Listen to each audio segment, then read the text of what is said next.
आमचा रुकू पण स्वच्छ करते.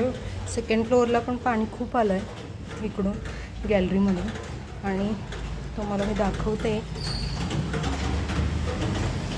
हे पावसानंतरचं चित्र.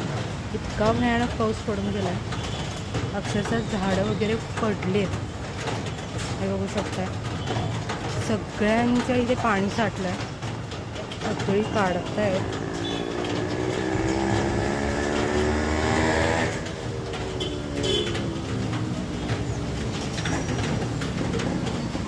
हे छोटंसं झाड होतं समोरचं, ते देखील पडलं आहे. इकडचं झाड देखील पडलं आहे, ते पण बऱ्यापैकी मोठं होतं, ते देखील पडलं आहे.